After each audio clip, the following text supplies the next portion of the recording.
जय श्री राम। कैसे हो प्यारे साथियों। उम्मीद करती हूँ आप सब अच्छे हैं और खूब मन लगाकर पढ़ाई भी कर रहे हैं। आज का ये वीडियो साथियों अपना रहेगा।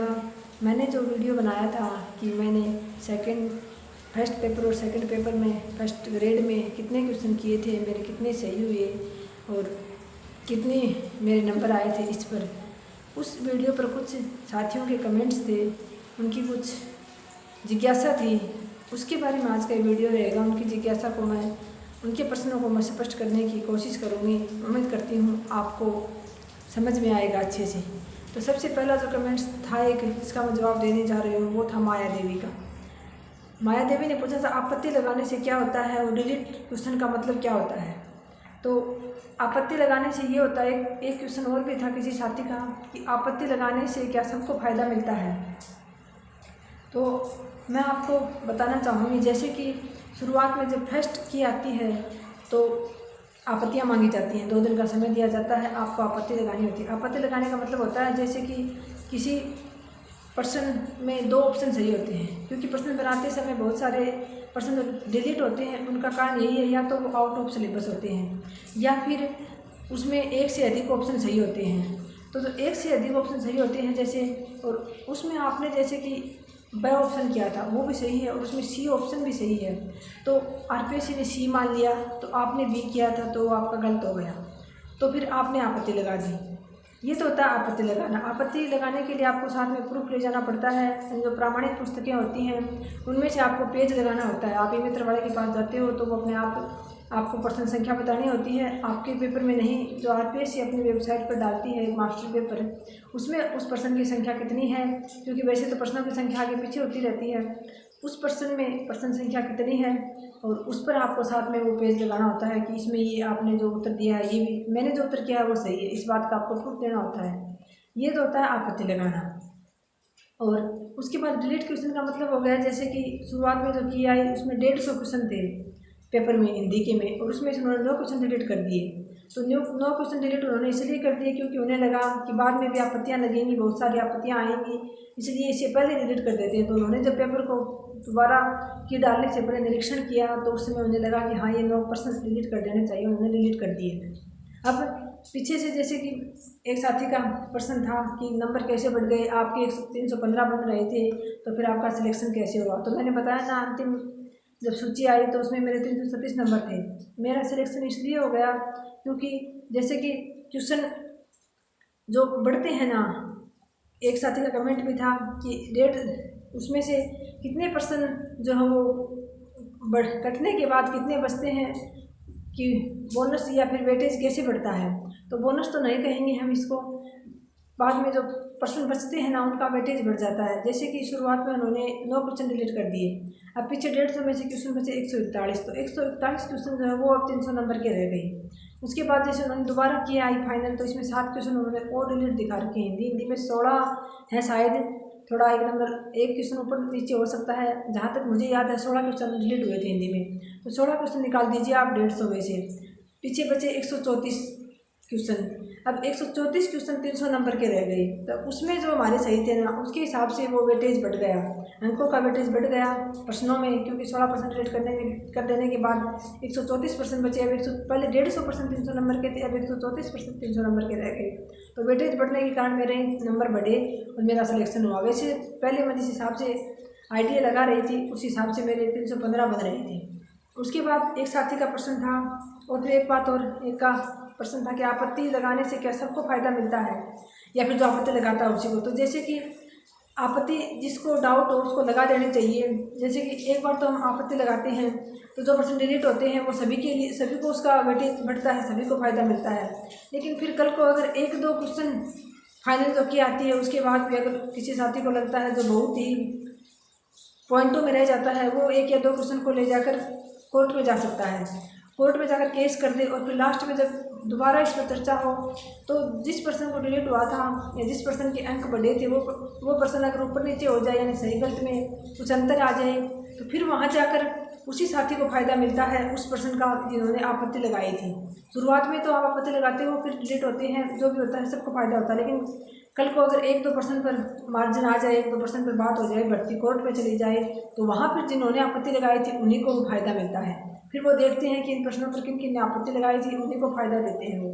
इसलिए मुझे पूरा विश्वास था कि मेरा इसमें हो जाएगा और मैंने बहुत मेहनत की थी इसके लिए। इसलिए मैंने हिम्मत करके, पैसे ना होने के बावजूद भी मैंने हिम्मत करके 1000 रुपये खर्च किए, 5% पे आपत्ति लगाई। आपत्ति लगाने का मैंने आपको बता दिया है। उसके बाद एक साथी का कमेंट था कि कितने % आपको कन्फर्म आते थे, कितने पे आपने रिस्क लिया।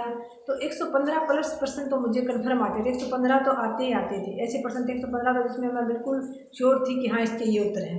उसके बाद 5-7 पे मुझे थोड़ा डाउट था, ज़्यादा नहीं लेकिन 5-7% पे मुझे थोड़ा डाउट था, वो मैंने कर दी। उसके बाद मैंने लगभग 15% पे जो है वो रिस्क ली थी पूरी तरह से, 2 या 3, 5-7 क्वेश्चन तो ऐसे थे जिनमें 3 पे रिस्क ली थी, मुझे एक ही मैं उनमें से अलग कर पा रही थी, और कुछ क्वेश्चन 5-7 ऐसे थे जिनमें मैंने 2 ऑप्शन पे रिस्क ली थी। तो ये थे मेरे परसेंट। मुझे 115 क्वेश्चन तो श्योर आते थे, उनका तो मुझे कन्फर्म था कि हाँ ये मेरे सही हैं। अब वो रहा ये कि आरपीएससी ने ही कुछ प्रश्नों के एक से अधिक ऑप्शन सही दे रखे थे।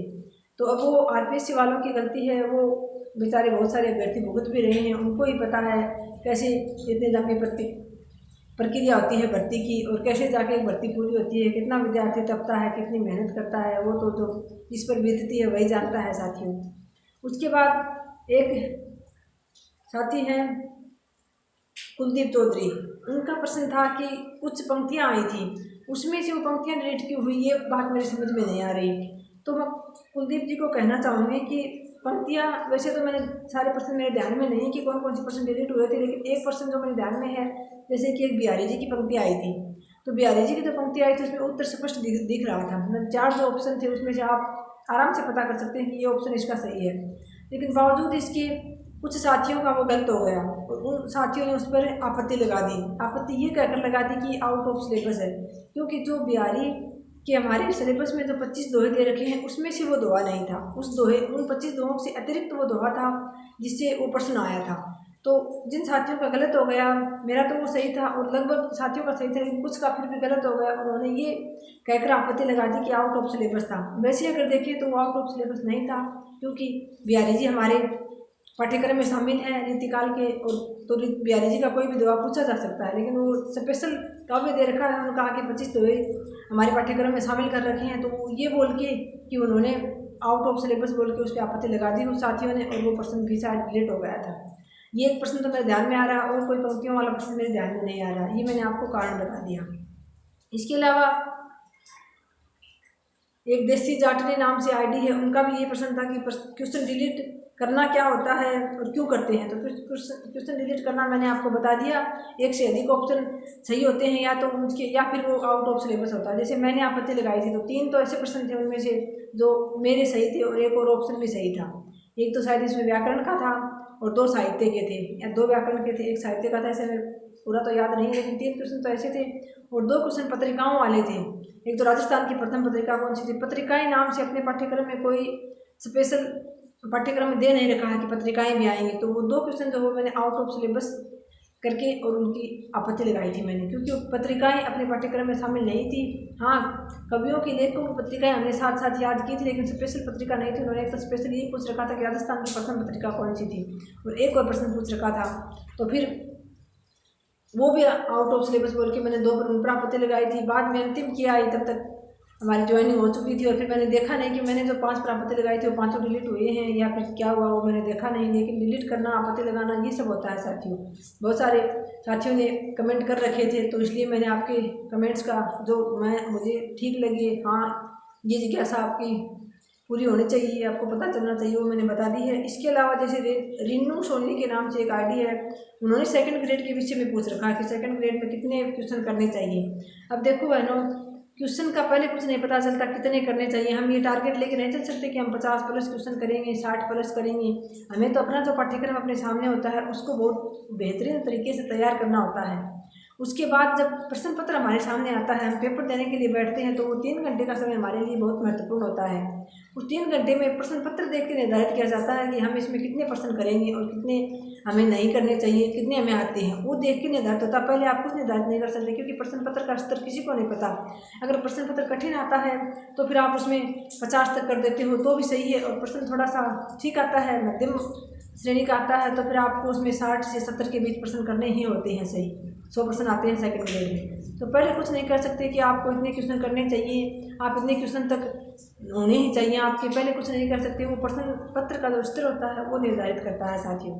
आप तो बस अपना पाठ्यक्रम जो आपके सामने है उसके ऊपर आप जी जान लगाकर मेहनत करते रहिए। वो पाठ्यक्रम बहुत बड़ी प्रकार से तैयार कर लीजिए। अगर कुछ चेंज होगा भी तो ऐसा कोई बहुत बड़ा आमूल चूल परिवर्तन नहीं होगा। पाठ्यक्रम चेंज हमारे समय में भी हुआ था, हमने भी बहुत अच्छी तैयारी कर ली थी पहले, लेकिन फिर पाठ्यक्रम चेंज हो गया था, तो इतना समय मिल गया था कि हमने बदले हुए पाठ्यक्रम को भी आराम से तैयार कर लिया था। तो जो अभी आपके पास पाठ्यक्रम है उसको आप बहुत बेहतरीन तरीके से तैयार कर लीजिए।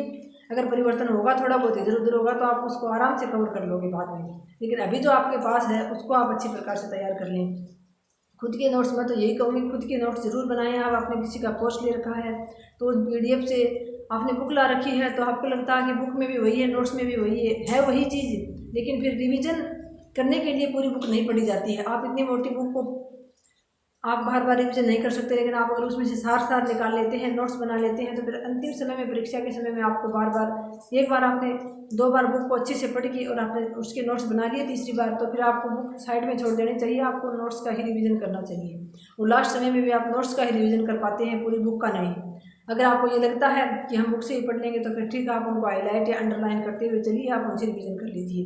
लेकिन खुद का नोट्स बनाने का बहुत बड़ा फायदा होता है, आपका रिवीजन आसानी से हो जाता है। और जो बार बार रिवीजन करता है, जो अपने पाठ्यक्रम को जितनी ज़्यादा बार पढ़ता है, वही एक साथी चयन के बहुत ज़्यादा करीब जाता है साथियों। 1-2-4 दिन से कुछ क्वेश्चन आ रहे हैं, जो नए साथी जुड़ रहे हैं उनकी, कि आपने साइकोलॉजी कहाँ से तैयार की थी, बुक का नाम बता दीजिए। तो मैं कई बार पहले की वीडियो में बता चुकी हूँ, आज फिर बता रही हूँ कि मैंने साइकोलॉजी के लिए अजय चौधरी सर का कोर्स लिया था।